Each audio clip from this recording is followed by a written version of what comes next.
mind, the bus is leaving at 7 to go out to the place, so we need to be on the bus at 7, and obviously the, make sure you get our pocket and some cash out.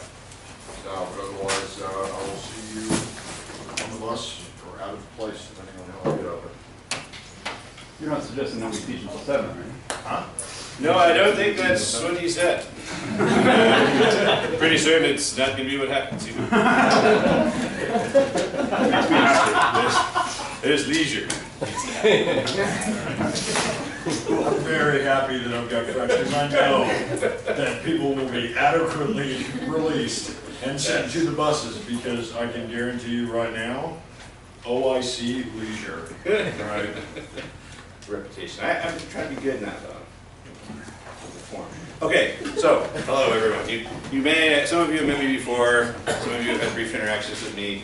I'm a faculty member at the University of Michigan, and I'm here basically to run through and pump you up with the top skimmed, top best stuff for how to develop curriculum, think about curriculum, deliver and teach things to people, and then figure out whether you got where you wanted to go. Right, so to be a good curriculum developer and teacher takes, 5 years or more to really develop, right? I teach a semester-long course on this to seniors. I'm going to crunch that further down, and you're going to get it in about an hour. So you can imagine this will be relatively high pressure and relatively top-level stuff, but hopefully you'll find it intensely valuable, right? What is my warrant to teach you? I have 2 bachelor's degrees, 2 master's degrees, and a dual PhD in psychology and education. I have 5,000 to 10,000 hours of documented training, another 5,000 to 10,000 hours of additional informal training in everything from corporate to volunteer settings all over the place. Master training specialist with the Navy, ran schoolhouses for the Navy, all that great stuff.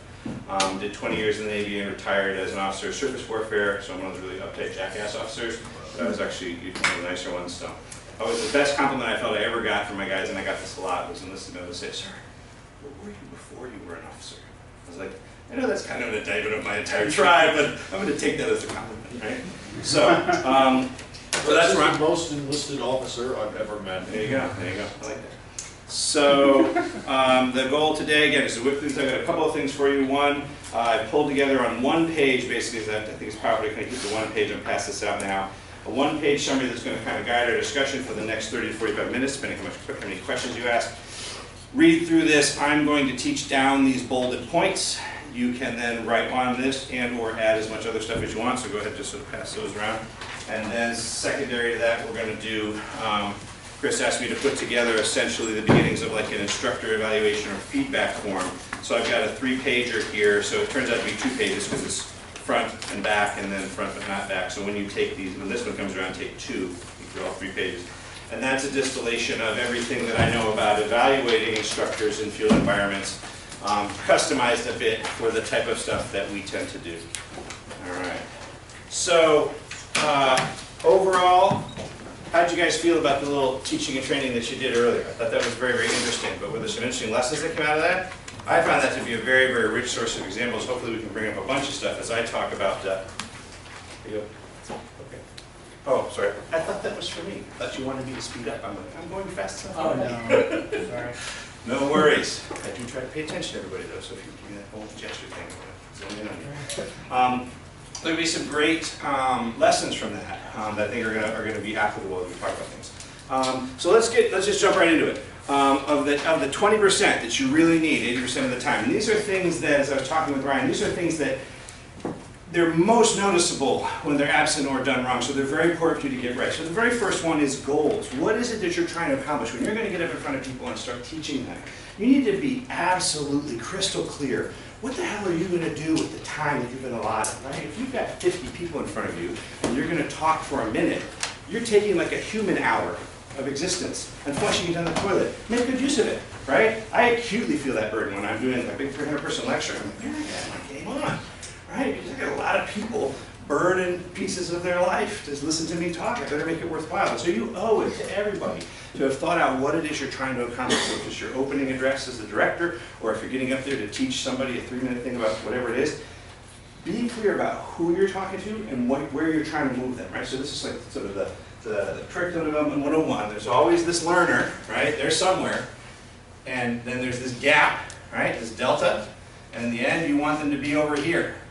And the whole purpose of the training is to fill this delta, so you can do this at any level. What am I trying to do right now? I'm trying to take you guys and get you across this delta where you understand the very basics of curriculum development and the most important lesson learned for how to teach well.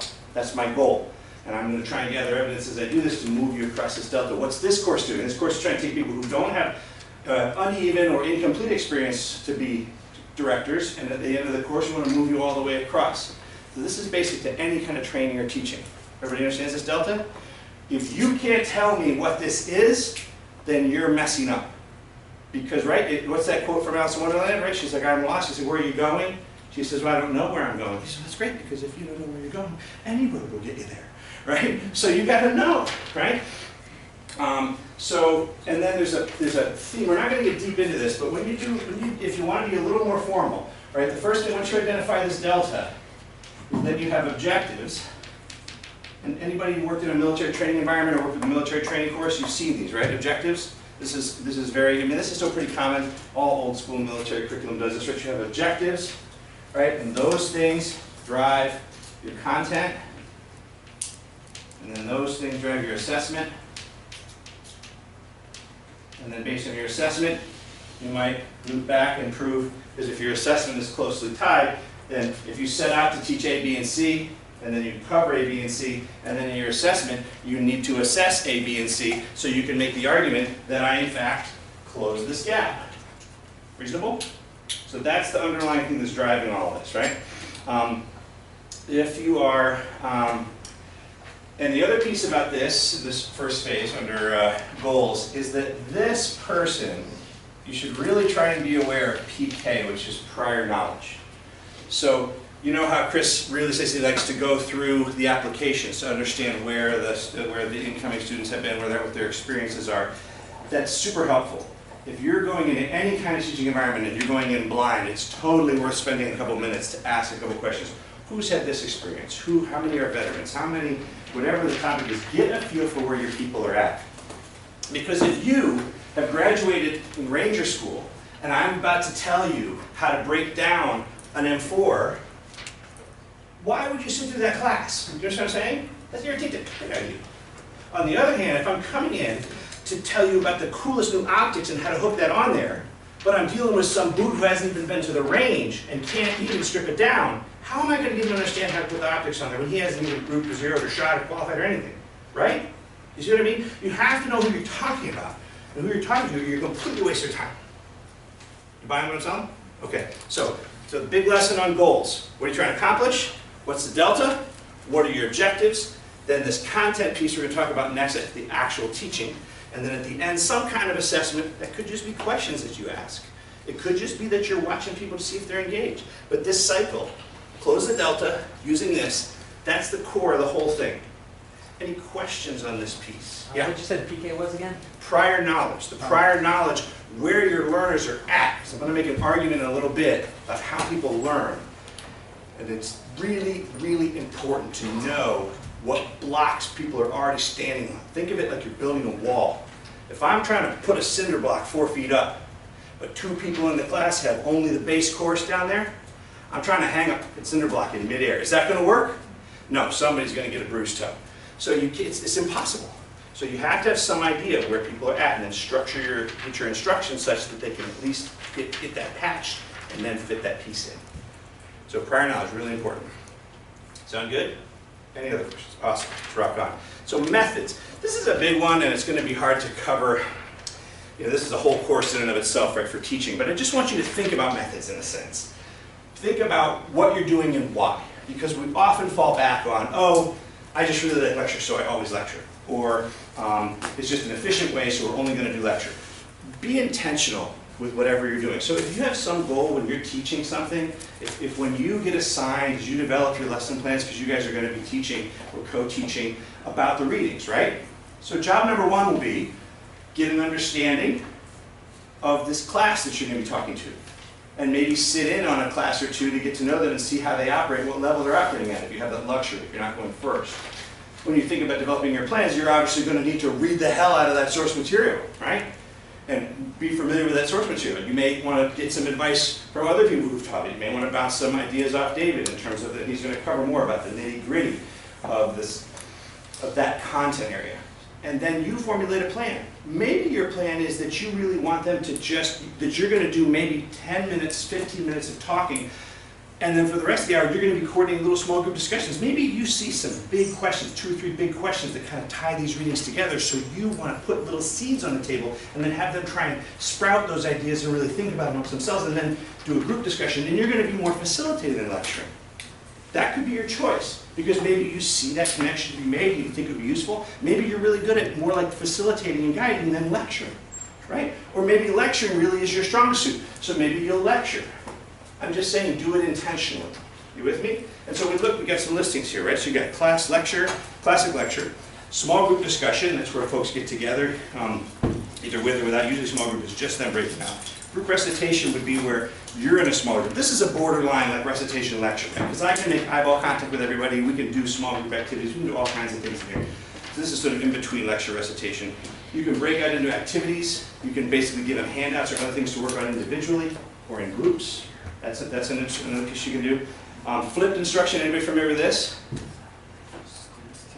Isn't that where they learn at home and then they ask you questions? So instead of lecture in here and homework problems at home, you watch a lecture of me on video at home, and when you come in, we work on the problems together. That's the new thing. Is that super applicable here? Since I'm kind of thinking about that, I don't immediately see a way that that's super applicable for the type of liberal arts, big thoughts learning we're doing, but it's interesting in a way. Yeah, anyway, so that's a thought. I just want you to be familiar with that technique, right? Because this is not just here, but in the future. What was that technique called again? Flipped instruction. So I guess fad is a little mean, but it's very popular now. It's quite the range. So, what do I say here? Yeah, and then what we're using here, if you notice, right, it's more of a straight lecture with some group recitation where you're interacting more directly. The biggest thing when you're making these decisions is you want to just be efficient and play to your strengths. So it's a combination of what's efficient with time, because time is what life is made of, you don't want to waste it. It's also what you're good at, because if you're really bad at lecturing, it makes you super uncomfortable, you probably don't want to do less of it. Go with your strengths. And also what's working well for the students. Now what are they conditioned for? They're conditioned more for lecturing. They'd like to be talked at so they can take notes, because everybody from high school onward gets that, right? But it's okay to push them out of their comfort zone a little bit and ask them to think small group, represent themselves, right? So watch what's best received. So that, without going on forever, that's a quick review on methods. So the big message with methods is, think about all the things that are available for how you might want to teach. Don't feel like you have to do it one way or another, right? The good teaching in the end is that this moves to here. I don't care how you do it, right? You could do it with some crazy ass game where they throw popsicles across the room. If at the end of the day, they're all digging it and they've all checked the boxes, guess what? You're a successful teacher, right? So just don't fall into that rut of, it's always lecture, classic lecture, you know, undergrad's always lecture stuff, just do that. Questions? Okay, so as you're thinking about how you want to develop your lesson plan, right, take some time to think about what method you want to use. All right, now let's shift for a second. Secondary to this methods question is how humans learn, because this is a thing that we went over at Michigan and it seemed to go pretty well. So this is sort of ed psych, cognitive psych, kind of pulling together a bunch of stuff, behaviorism, whatever. So if you've had psych 101 or 111, this is going to seem somewhat familiar to some of these names, right? Behaviorism, anybody, show of hands. Behaviorism is a theory. Anybody want to own it, talk about it, tell me what it is? No problem, no problem. Okay, so behaviorism is a little bit old school. Why you need to know about behaviorism, right? So this is the older one, this is behaviorism. You can write this down if you want to, right? So this is your black box, right? The dude who was really behind this, maybe Skinner is a big name you may have heard of, right? So the human mind's a black box. All we care about is we do some crap to an organism and some crap results, right? So I put the rat in the box. I give it a pellet every time he presses a lever. He gets the habit of pressing the lever all the time. I'm conditioning a behavior. So everything about behaviorism is conditioning a behavior. Got it? Nobody cares what's going on in the brain. It's a very dim view of human cognition. And the learning theory that would come out of this, behaviorism as a learning theory or behaviorism as a theory of how you control behavior, two different things. So I think behaviorism is still really useful. and still is applied in this class, right? Everybody knows if they act up too much, what? Uncle Chris is gonna drop the hammer. He only has to drop the hammer once or twice before everybody gets it. When Chris speaks, right? If every time he said be quiet, nobody listened and everybody kept talking, and he let that occur, what would happen to his authority? What would be conditioned to do? We would be conditioned to ignore him. I have this debate with my wife all the time because I argue with her. I say, you allow your voice to become background noise because A, you complain about crap all the time, and you don't follow through on your punishments. So the children have learned that they can safely ignore you, and they've also learned that since you complain about most things, you can be ignored about most things. Whereas if I speak and I say this needs to be done by this time, and it doesn't get done, pain comes every time, right? And that is pure behaviorism. That's just conditioning. Every organism will respond to it. I'm not saying you should base your loving relationships on it. I'm saying that you're an idiot if you don't take it into account, right? Because this has a plus side too with behavior. It's not just punishment, it's also rewards, right? If I'm really happy that my wife cleaned up the closet, I'm like, you know, I'm really glad you cleaned up the closet. Can I rub your feet? I mean, that sounds silly, but that's a positive thing, right? I mean, you don't want to be super crass about it, but really seriously, people respond to rewards, even if you're doing it on a subtle level. So think about this, right? Next one then is information processing. We won't worry about that one too much, except to say that it gives us this diagram, which we think is really useful. So this is one learning theory. This is old, right? This is another one. This is more like 50s, 70s, right? And this one gives us this very useful set of boxes. Because unlike behaviorism, which when we really studied how people learn, it really doesn't hold up well as a theory. Right? When you start looking at how humans acquire language, how we solve complex tasks, behaviorism is a terrible theory for explaining how humans do advanced thinking. It just was awful. And so everyone's like, well, screw this, new theory time. All right, so, anybody seen this one before? Sensory memory, working memory, long-term memory. Anybody seen this setup before? Show of hands. It's like 101. Okay, good. So this is basic, right? And how does this go, right? So this is environment, collects everything into sensory memory, ears, eyes, everything, just all that data coming in. Amazing what you could do. I can show you fascinating research that shows you think dogs have good hearing. Humans can score above chance hearing down to levels that are like fractions of a decibel. It's amazing, right? You don't actually hear it, but if you lower it so much it's below perception, but you ask people, if you might have heard something, which ear would you have heard it in? People will guess at above chance rates down to vanishingly small levels. So the actual sensitivity of our senses is amazing, right? All this dumps in here. It's huge capacity, short duration, right? Tons of stuff. Like, you know, let's say a gigabyte a second is coming in digital terms. I'm just making this shit up, but a ton, right? What can we hold in working memory? Like a meg, right? So you're going from like gigs to megs, right? This is again just going to throw it so you get the idea of the netting down here, right? So this is working memory. So the classic 5 to 7 chunks. You've heard this, right?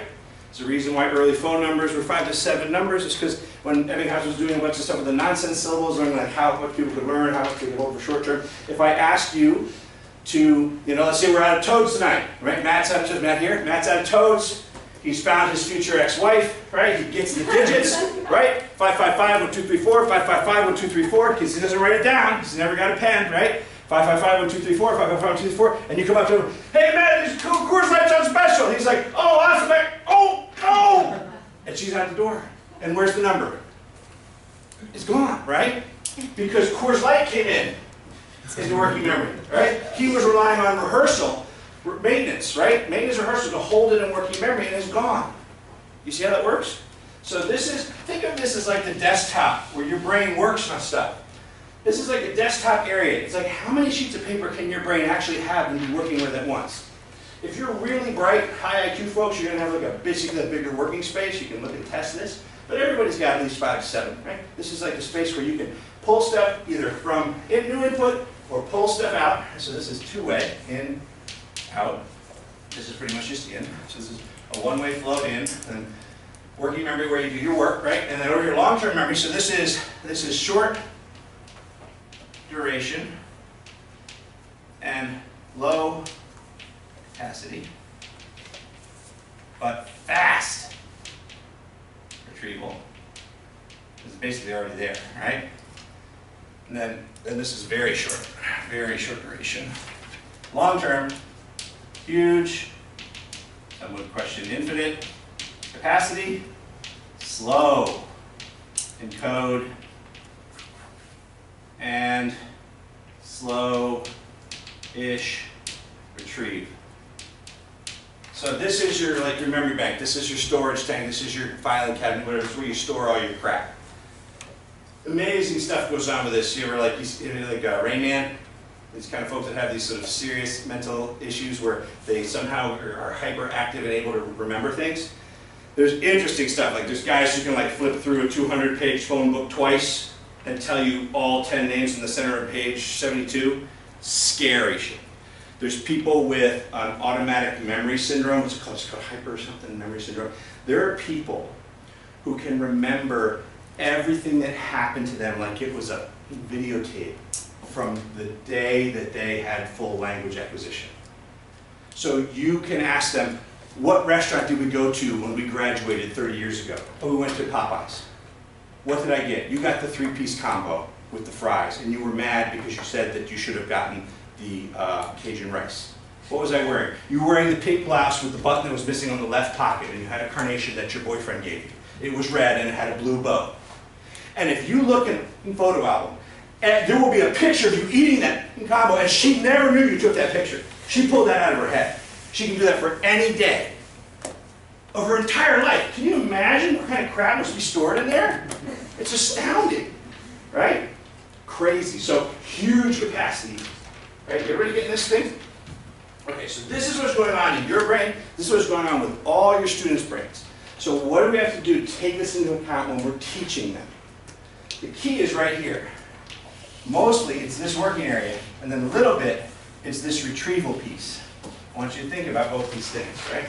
So, if you've got a bunch of crap right here, new ideas about democracy or whatever else, it's easier to remember those things if they're A, organized in some way, and B, have something in common with what you already do. So if you ever had one of those courses where you're trying to remember a whole bunch of bizarre planetary crap, and he makes some point, and you're like, oh, that's exactly like all the parts of my dad's Chevy.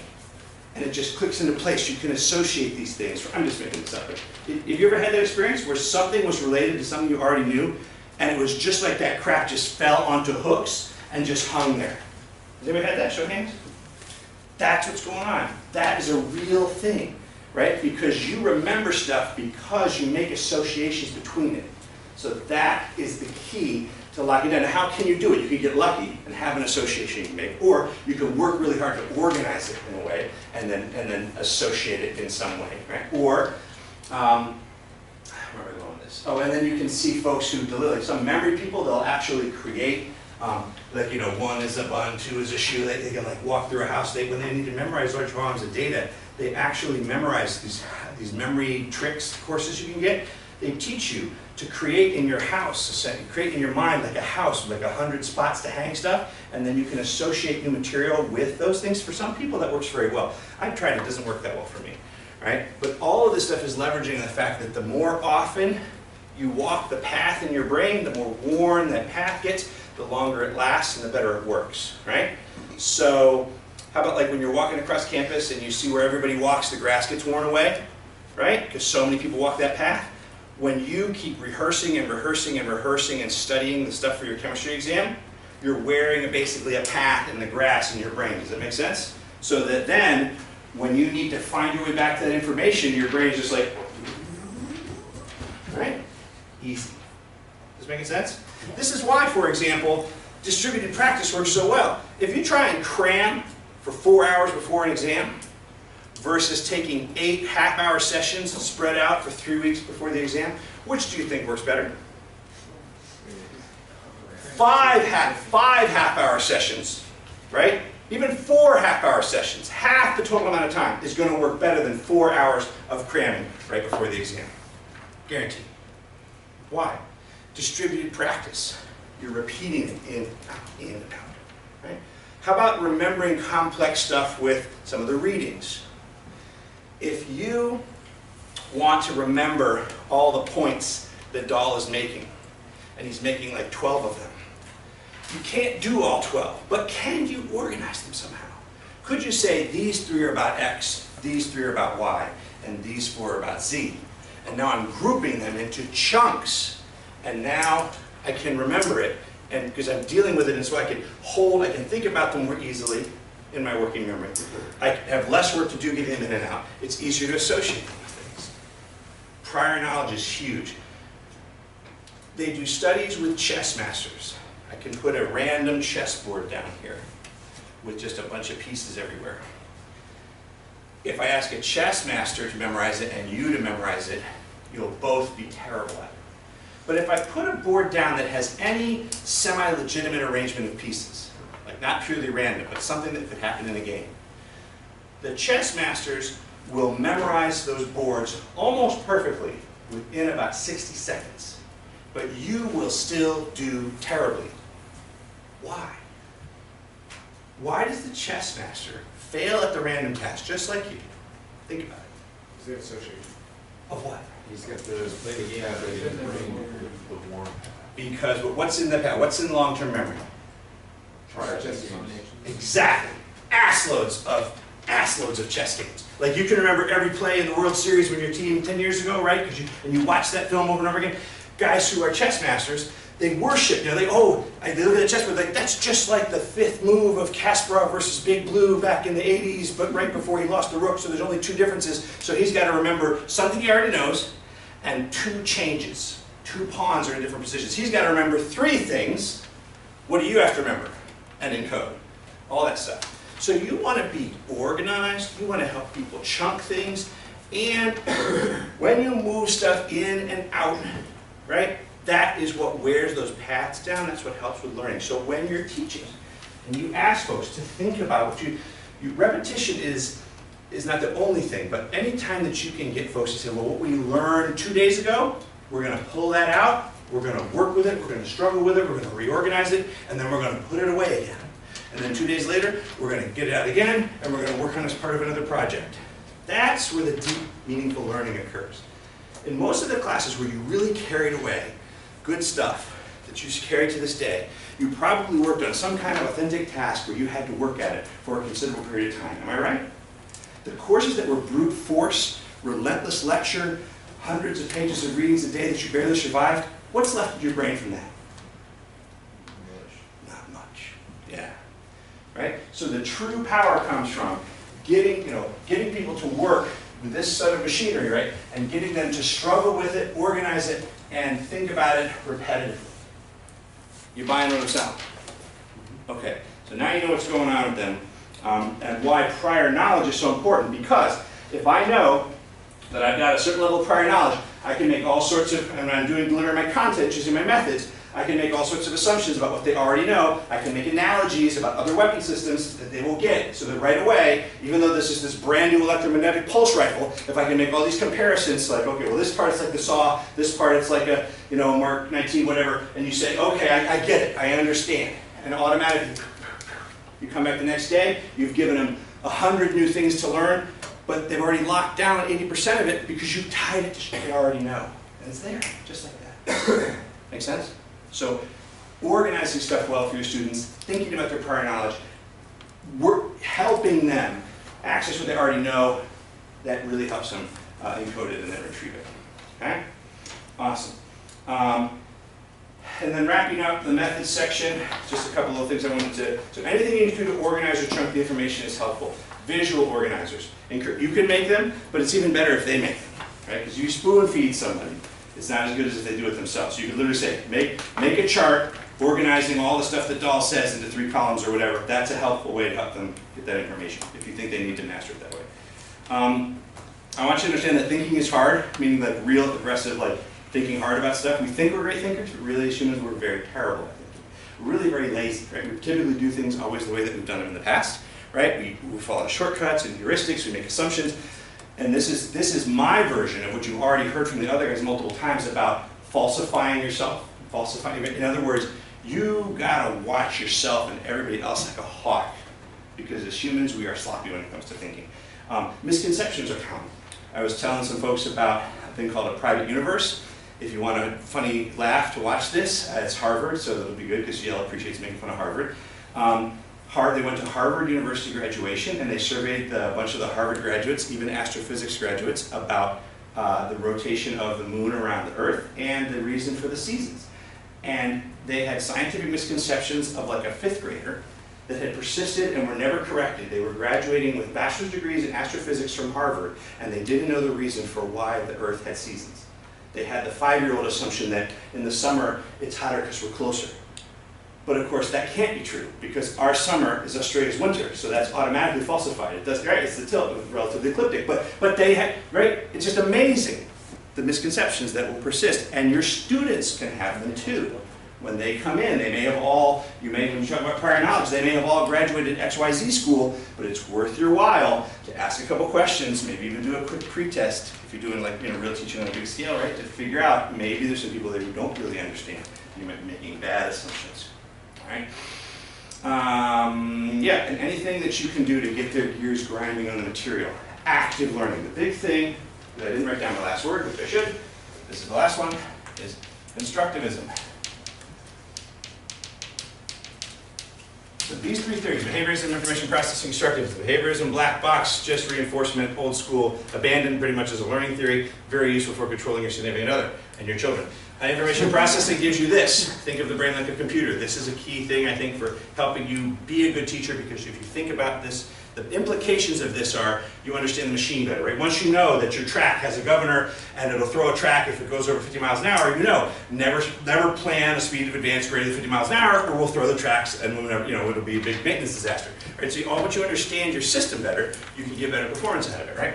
Constructivism, that's the last one. And the big thing with constructivism, this theory says, I don't own the knowledge, you don't own the knowledge. When I throw this knowledge out there, whatever I give you, you're going to take and construct it on your own, based on everything else you already know.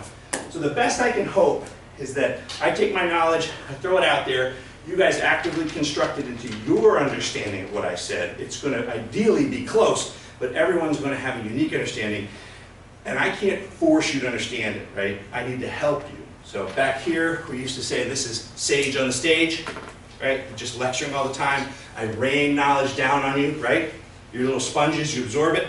If you fail the test, it's not my fault. You just must be poor quality sponge, right? That's old school thinking.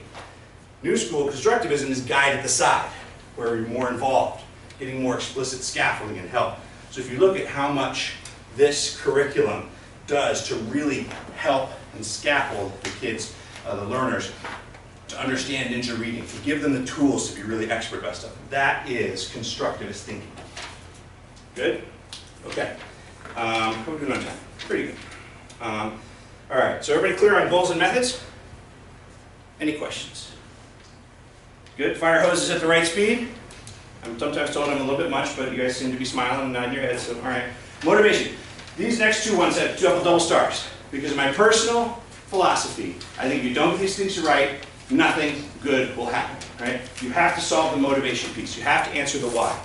We have all been in courses where we did not have the why. For me, it was calculus as an undergrad, my first time through Michigan. The Navy said I had to take it. I knew to a moral certainty I didn't need calculus or calculus-based physics to be a good naval officer. I was certain, that turned out to be totally correct, and I'm pretty smug about it. But they made me take it. And they made me take it in a huge lecture where I was anonymous. And then in my lecture section, I had an Asian TA, I'm not trying to be racist here, Asian, very nice, maybe a month out of China. Very poor English skills. Her name was Mai Wang. I was very mature about that, let me tell you. And she was very, very nice, and we had a lot of discussions about American culture and everything else, but I learned almost nothing about calculus. It was a disaster, because I had no motivation, very poor quality lecture instruction, and no ability to communicate with my TA when I had the one-on-one. It was a disaster. I had to take it 3 times. I had multiple letters. First I got an E, then I got a W, and finally I got a D. And so I still managed to graduate, get my commission, have a very successful career. But it's a perfect example of the disaster that occurs when bad motivation and low quality instruction meet up. You're going to have a disaster every time, right? You've got to answer why. So why are they there? Why do they care? Why should they invest, right? Why are you the one to lead and teach them? So how did I lead off, right? I already know that you guys need to teach your class. So I know you care about this. I've already spoken with some of you at lunch. So the why is pretty transparent, but I made sure you understood what I was going to try and do, right? Then I gave you my warrant. What's my background? Why should you trust me? Why should you believe anything I say about teaching? Right? So I tried to check all those boxes. Show of hands. Are you all, you checked the boxes, right? You're on board, right? That's my whole game. And you should, at least to some degree, not to be slavish, and you don't want to be like, oh, I'm the best, right? But you do need to. Think about it. If you were sitting there, what do you need to hear from you to buy in? Maybe it's just a little bit. Maybe it's just, hey man, you know, I was a trooper just like you, did 5 years, now I'm out, I'm going to college, it rocks, I want you to go to college, you can go to college, I'm going to tell you why. And you go from there. Maybe that's all they need to hear, right? But something so that they buy in. Yes? Motivation, huge. I would argue, remember I did expectancy value the other day? Did everybody follow that? I mean, I did real briefly. But did you follow it? I'm going to write it down because it's important. All right, so it's expectancy and value, right? And it's a way of thinking about motivation. And expectancy is, how likely do I think I'm able to complete the task or do the thing that you're asking me to eventually do? And value is, when I do the thing, what do I get? So let's look at my calculus then. What's my expectancy? I don't like much at all. I mean, I was good at math up through pre-cal, but had bad experience in calculus in high school, so expecting it to be bad again. Value? I see no value in it at all. Both of the factors in this equation are near zero. When I multiply them together, what's my result, math majors? A number, a vanishingly small number, astonishingly close to zero. And my grades showed it. What did we need? What we needed was maybe some motivation. Somebody to get in there and say, hey, Eric, you were an A+ student up through pre-calculus. There isn't any functional reason why you can't get an A in calculus, right? Maybe a TA who wanted to motivate me, showed me how it could be easy, gave me some good examples, something to break through, but Michigan's environment didn't provide that. What about value? If the Navy could have maybe made a better argument about why everybody had to have it, I don't know if there isn't really a good argument for it. It's just that classic thing about technocrat versus leader, right? Engineer versus leader. But even so, if we could have somehow got this to a higher value, even if this was 10 and this was 1/10, we'd still at least get 1, as opposed to some vanishingly small number. So this is the game you're playing with your students, and you can affect both of these things. Because you can give them very explicit reasons why they should value what you're giving them, and you can also, by talking to them and giving them examples, you can explain how you're sure that they can do it, and making it so that they get little successes early on in the course.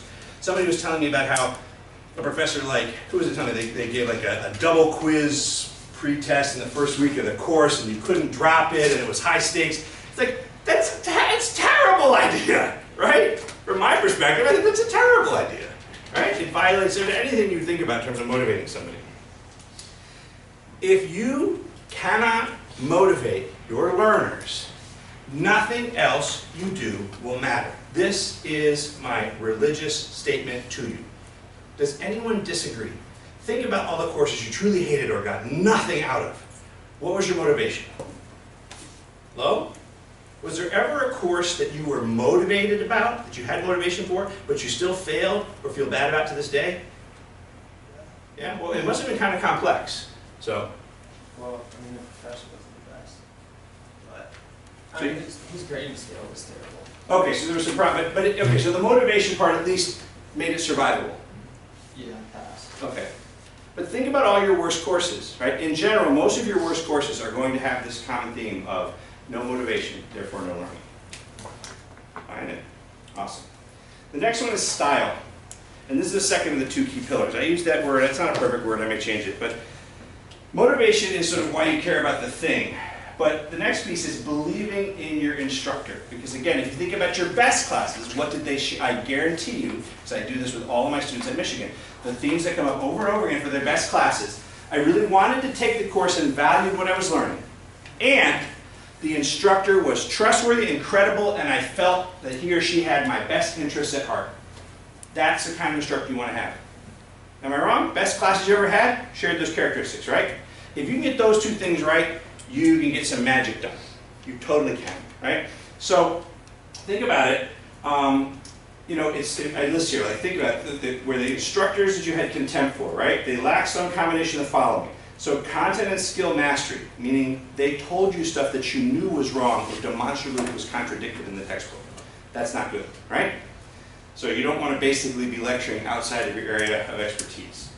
They don't have good teaching skill, meaning they just don't have the basics of teaching correct. And I've got a little handout here that covers that, so that'll help you to go over that. Like they read PowerPoint slides word for word while facing, and ever seen this guy? And so you can see at suborbital 6, the valence changes to 3, right? Or the guy where he's like, blah, blah, blah, blah, blah, blah, blah, blah, blah, result 72. And you're like, Professor, I don't understand. He's like, oh, okay, just a second.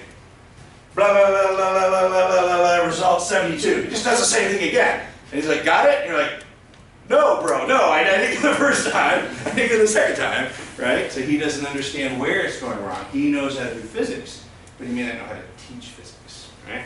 So, yes. So you'll have your own style, but pay attention to those core concepts and try not to violate any of those rules. Yes? Okay. Little warning there, we tend to go with what we know. So like for me, I often have to watch this, right? I like lecturing. I've been told I'm a good lecturer. I tend to, like, it's that thing where like the man with the hammer on his tool belt tends to see everything as a nail, right? Even if it's a screw that really needs to be turned, if all he's got is a hammer, he's going to be like, with predictable results, right? So watch for that. If you're somebody who, you know, even if the lecture is really called for, if you really hate lecture, you may avoid it, even if it is probably the best method. So just keep an eye on yourself, right? Questions on style. It's pretty important. If you can get the style and motivation piece down, if you can be trusted, set up your warrant, be trusted, but you can lose trust, right? You can lose trust quickly. Acting like jackass, right? Somebody answers a question and you're like, that's the wrong answer, that's dumb. Any kind of public criticism like that, totally no-no, right? I mean, all the things that you hated anybody ever did to you, just never do those things. It's pretty simple, right? I was just thinking about too, the controlling the discussion. Yeah. When a professor allows somebody to dominate. Mm-hmm. That's a subtle thing. I mean, that's almost beyond our scope, right? But I mean, you have to. There's a checklist on the checklist here. It talks about that. I mean, it is a subtle game, right? You want interaction, you want conflict, you want struggle with the material because that's good. But it's a fine line when you start to get a bloviator in there, right? Who's always got to tell you the sea stories, always got to one up everybody, always got to be. And so, absolutely, as an instructor, you should maintain control. Thanks, Bob. Thanks for that's another good story, Bob. But we need to refocus. We can talk about that more at lunch. I'd like to loop back now to what we were talking about. And you got to do that. Because no one else is going to, right? But I've been in this class. I know what you're talking about, right? So, all right. And then the last piece is assessment. This is less relevant for you guys. It's more important in big courses where they have to assign a grade. But you should think about assessment because you want evidence. Let's loop all the way back to where we started. Remember? Here's our learner. Here's our delta. Here's the end. Right? When they're here, you want something to show that you got there. You want evidence. So when I'm done here, what evidence will I have? Well, I've had good responses, relevant responses on point for what we're talking about. I've had good answers to the questions I've asked, and I see a lot of furious note-taking. Right? So all those things are signals that I can say there was engagement. I can't guarantee you got it. What I would really have to do then would be I could have a small group discussion where I listen to what you talk about. Or I could ask you to very quickly write an example from like the best and worst class. I could ask you to write for 5 minutes on the best and worst class you ever had, tying in the concepts we just talked about, something like that, right? Or I can defer it, because in other words, I'm going to be working with you on developing your lesson plans and see how you do it, and so that will actually be the proof of the pudding, right? So assessment can be lots of things. You can do a pre-test, a post-test, it can be formal, it can be informal, but you should always be doing it. You should always, no matter when you're teaching, you should always be incorporating and having the background. What data am I gathering? If somebody came to me, if Chris came to me and said, so Fretz, you taught for an hour, you took an hour of everybody's time, did you contribute value to my course? What evidence do I have? That's my assessment, is that piece. Like that, I hear? Okay, so let's wrap it up then with this bonus. All right, so I'll pass this out. Remember, you take 2, right? So take the page 1, 2, and 3. Right? This has, and this is just a first draft, right? So Chris asked me to make this up so that he can use this to sort of evaluate folks when he's watching them teach, right? So think of this as kind of the rubric. This is your inspection template, right? So like somebody's coming from outside your unit, they're going to inspect all your stuff. These are the things they want to see. right? We've all played this game, right? So there's going to be an inspection, and everybody has to have pink ballet shoes. Roger that, Master Sergeant. Pink ballet shoes all around, right? And there you go. You pass your inspection, right? So, and it's a Likert scale, so you have this sort of scoring here from like 1 to 6, and it's a forced. There's no middle, because if you give people a middle, if you give people an average, they'll pick that average mark because they don't want to be good or bad. This forces people. You can't sit in the center. You've got to pick either slightly agree or slightly disagree. So you've got to be on one side or the other. I particularly like those kind of forms because it gets you better data, right? So this one has a couple of things. One is preparation, and that's just do you have everything ready, right? That can be a bunch of things. Not trying to give anybody a hard time, but there was a technology fail up here, right? Was that because there wasn't a power cord and it went on battery? Who had the thing that went dead? That was the screen wasn't showing up for. But was it on battery power? Mine was, yes. Yeah, see, then that'll get it, right? Because it was displaying off yours, right? Yeah. Yep. So there's and that's I'm not picking. It's like there's so many little details, right, that you need to get right to make sure you don't have to deal with that nonsense. All those things roll under preparation. So you take a look at that. Student engagement. If you watch the students, right? I'm watching in here. My evaluator would be watching. Who's writing? Who's paying attention? Who's engaging? Who's got eye contact? Who's nodding when I give the examples? Appearance, that's basically attire and grooming. Command presence is your posture, mannerisms. A lot of the stuff that we talked about in that great public speaking stuff, it's all duplicated here, right? Public speaking, already done, so hopefully that seems familiar to you. And then on the back page, content, that's your actual knowledge of the material. And then your pedagogy and technique, a lot about your questions. So I tell you what, rather than belabor that, I would say, does anybody have any questions about the checklist? Any of the points that don't make sense? Are you comfortable that somebody would be evaluating you next week using that checklist? Does the checklist seem fair and comprehensive to you? So look it over, and if there's any lack of clarity about what any of those things mean, right, then feel free and follow up with me. How does that sound? Good? So the last 2 points I want to close with, because this has come up a lot as people have been up here, and they've made their comments, and they've either frozen, or they got nervous, or they talked about, oh, I failed, or whatever. You listen to me, listen to me, listen to me. You have the authority that you say you have. How many times have you been on base, you watch some jackass with a clipboard walking around, walking to someplace he probably shouldn't have been, and you're like, where's that mother? You're going?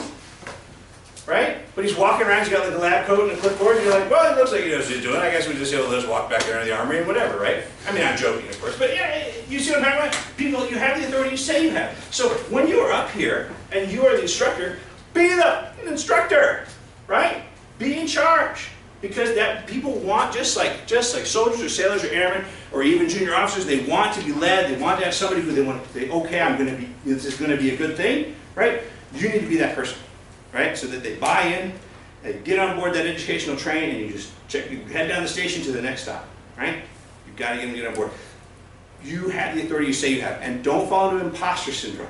Right? They can't see inside your head. I remember when I was first teaching university environment, I remember the feeling. I was like, oh my God, I feel like I'm not ready. Oh my God, like they're going to tear me up, whatever. And I got done with my first lecture, and I'm like, oh, Professor, that was great. And I'm like, okay. Right? Like, right? So they can't see that. So don't break character, right? Don't break. Have you ever been in a play and they do this great Hamlet, right? And then he stumbles or something, right? The last thing you want is for them to be like, oh shoot, I forgot my line again. Blah, blah, blah. What do you need them to do? What do you need that guy to do? Shut up and go to the next line, because you'll forget all about the fact that he stumbled over one word, as long as he doesn't break character. Yes? Be the instructor. All right, awesome. All right, so I'm done. Woo.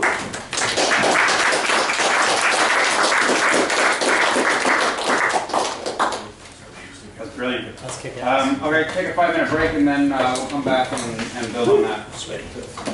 I can totally see why Ryan said that you complimented him so well. Yeah. Like, Kind of sad. the energy level. Yeah. We got a couple different styles going on. I wish I had a lecture like you for like a 2-hour econ lecture. That's what I think every time I see the teach. Like I want like a full like university. Class. It is 2 hours. Really hard. I don't get looked away though. I wasn't quite sure what was going to come next. Yeah. Stuff to stay too. He's got some skills. I was thinking. And I'm glad it worked. It's, yeah, that's well. He's over there. You're so Yeah, I see you're. What's going on? You got some right there. You satisfied? You know, I am. No, I should have done it from lunch. Wrapped up sandwiches. But I sort of like that.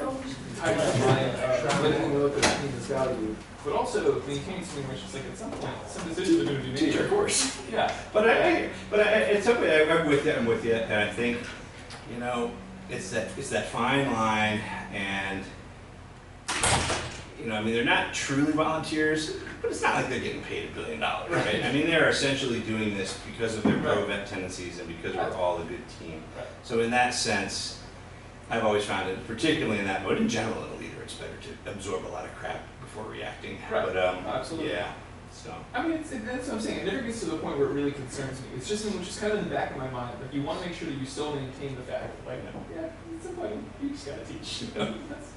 So. Here's I'm thinking maybe get like a book of poems. Yeah. The first day. Like, here's a gift for you guys. We should. Or we should just act like it's something totally different in that email that, like, no, we're teaching poetry, like, it's going to be, we show and we're like, Do you have any plans for this? yeah, right, Here's the let's book. look up, you're supposed to use the, what are we using in Michigan? Alright, let's go on. That would be good. If we can keep a straight face, we gotta do that when they show up. So we have a fancy high-res version of our course pack now. It should be ready to go. So they're gonna we'll have a proof version tomorrow, and type it or whatever. And we can go from there. So that feels good. Huge pain in the ass.